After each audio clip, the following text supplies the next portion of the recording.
Welcome back to the Cheap Heat Productions podcast.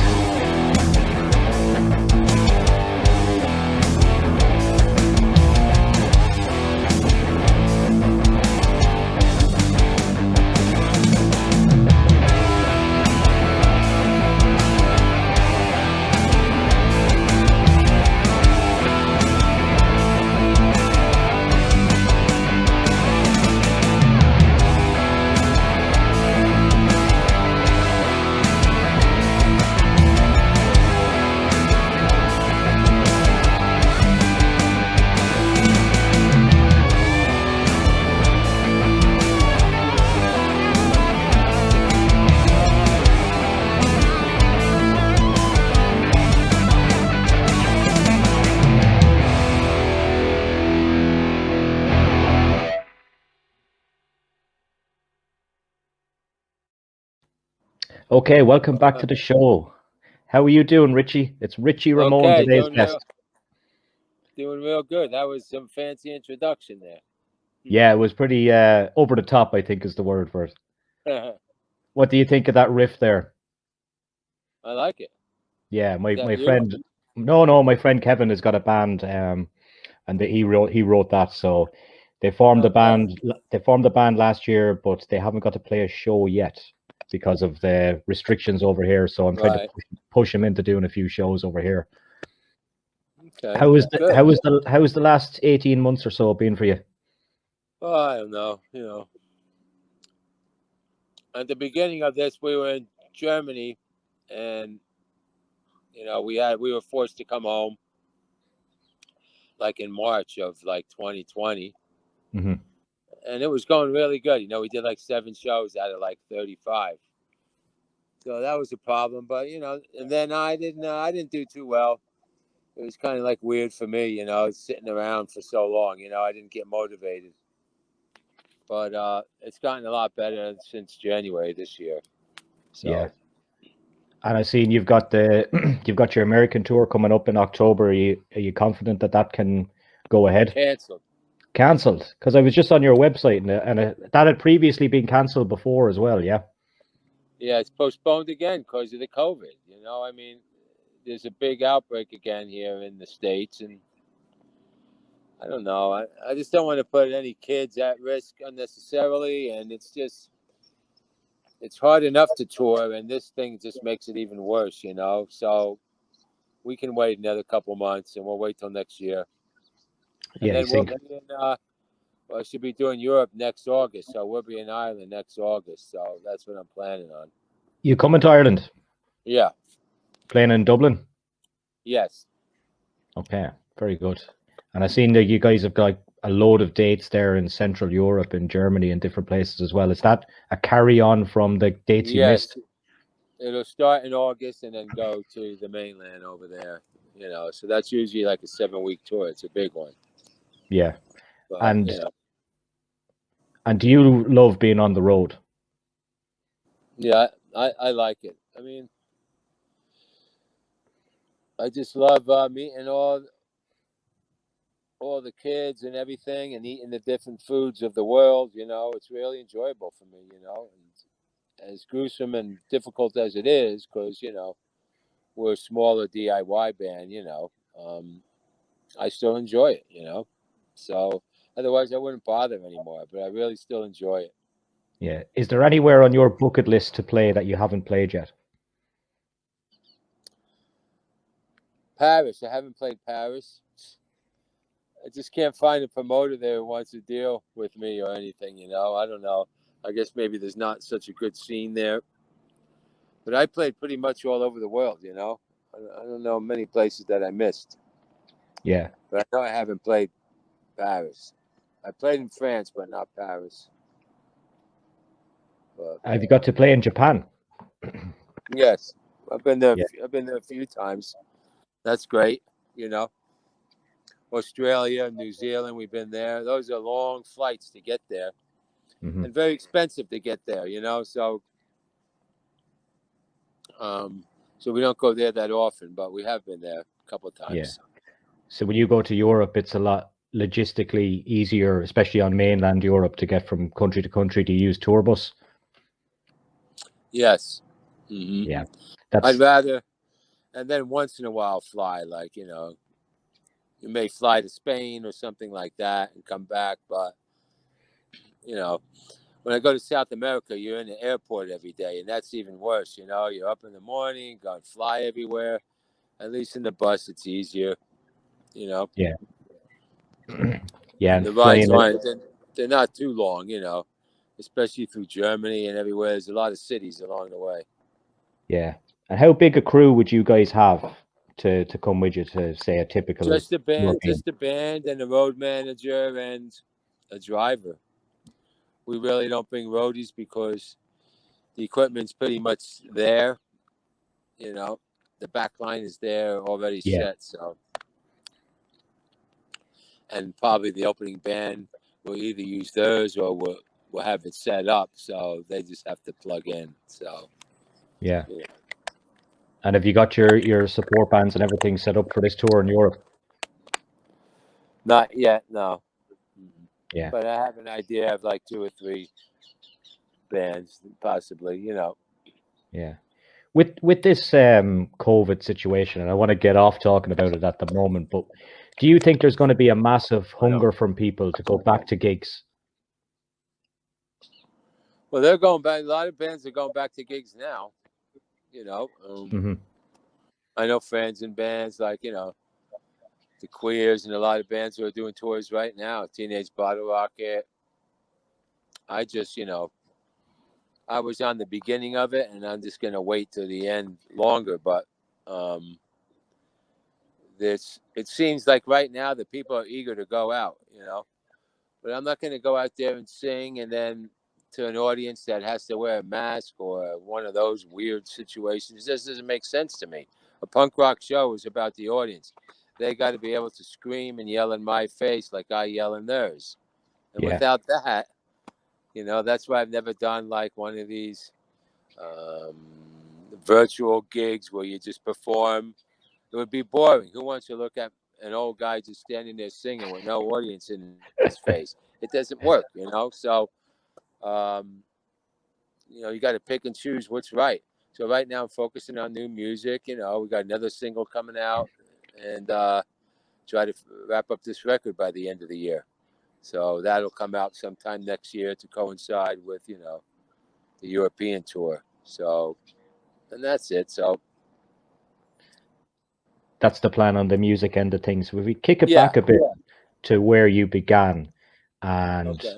when you first decided, when did you decide you wanted to be a musician, firstly? And secondly, was drums your first instrument?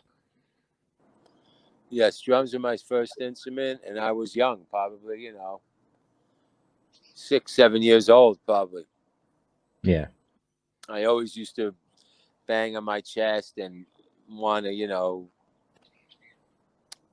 create rhythms and stuff like that. And that's how it yeah, happened. And my parents got me a teacher when I was in like the fourth grade, and it all started from there. So I've been playing a long time, but drums was really my first instrument. Then I ended up yeah. playing a little guitar and that kind of stuff, so I could write music.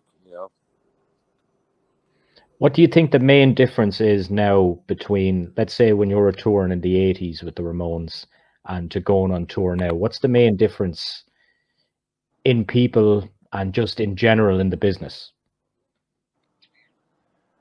Oh gosh.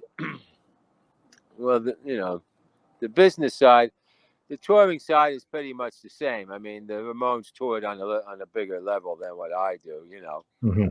But touring still remains the same. It's a dirty, grungy dressing room, all that with with the spread there of what you like to eat. That doesn't change. The business has changed where you don't really sell records anymore. You have to tour to make money and sell Yeah, merchandise. That's basically what it is. That's why for fans it's great because every band in the world is out on the road because that's how they make their money, from the big yeah, bands to the smaller bands. Uh, but nothing's really changed. I think naturally my audience has gotten older. You know, there's not like 20-year-olds in my audience, and but I don't think much has changed. It's still the same. Yeah, but there's a lot more touring as you touched on as well. Like in Yeah, Ireland, when bands like say when you were still selling, like I remember buying tapes in the shop and I remember buying CDs, right. and you'd see all these bands that they'd be going on tour in Europe and England, to get England and all over the UK and Ireland would like 99% of the time these bands would skip it. But then since the introduction of Spotify and you don't really make money through those apps and Right. things like that now. So we were fortunate enough that a lot of more bands started coming to Ireland because we just seemed to be forgotten about for a while. Huh. Okay. Yeah, No. that's the only us as the audience and fans of bands probably benefited more. Well, obviously benefited more than musicians through streaming services. Yes, they have. Yes. Mm-hmm. Yeah. Sure. It's great for the fans. You know, they can get music for free and everything. It's that. And how did the acting begin for you? Was it something you always had interest in? Not really. I mean, no, I really never had that much interest in it. I never really thought I'd be acting, but if someone came to one of these horror cons, an autograph show, and said he was doing a movie and wanted me in it, and I said fine, and it started like that. I flew to Kansas City and did my first movie called Head Cheese the movie, and then I went back to play another part on another movie with him, and he invited Tamara Glenn from Halloween 5. She was in Halloween 5, Yeah. and we met on the set of that movie, and we instantly became friends. And then she got me involved with a few other movies and TV things. So that's how it all really happened. I Yeah. didn't really I don't really go to auditions or none of that kind of stuff. But it's really fun. Doing this is a whole nother world. I'm meeting a lot of fun people now, and more friends for life, and a lot of laughs on the movie set. A lot of laughs. Yeah, because I seen you're going to be in Jason Brooks's upcoming Friday the 13th. He kind of put out a little teaser saying Yeah. that you were going to be appearing in that. Is there anything you can tell us about that, or is it secret? Well, most of it's secret, but yeah, I play Richie, and I'm in a band, and I have a few encounters with Jason and stuff like that. So it's a pretty fun role, and that should be coming out sometime early next year, I hope. Yeah. Did you get to work with Tom McLaughlin? I did not on not firsthand, but Yeah. I met him, and C.J. Graham, and you know Tam was in that. So Darcy DeMoss. So a lot of people in there. Jason Brooks, he plays Jason Voorhees. He's a great guy too. It's funny, Yeah. a lot of cool people on there, and they like Yeah. to have a good time. These actors, I guess that's why I fit in. After the film is done, they enjoy themselves. Yeah, I had CJ on the podcast and Tom McLaughlin and Jason Oh, Brooks, and they're all really, really cool guys, you know. yeah, And then yeah, when I seen that you were going to be in the movie, I said, "Oh, this all kind of fits in together as well," because I do have a lot of people on the show that are musicians, but for some reason, the music and the horror, I always say to people, it always kind of has the same fan base. right. Yeah, Okay, and yeah, they do. yeah, Yeah, that's why I do what's called. I go to these horror cons where you sign autographs and things like that. So we all do those things together. We were just at one last week in Illinois, and CJ was there, and Tom Fridley. So it was a lot of fun. I met a lot of people. Rob Mello. yeah. So you guys will He's like fun. when these things continue to happen, and they will continue to happen, you'll probably meet the same people from that set over and over again Yeah, in different parts of America, like, and maybe even beyond. yeah. And Yeah. it's a great crowd. It's a great crowd of people.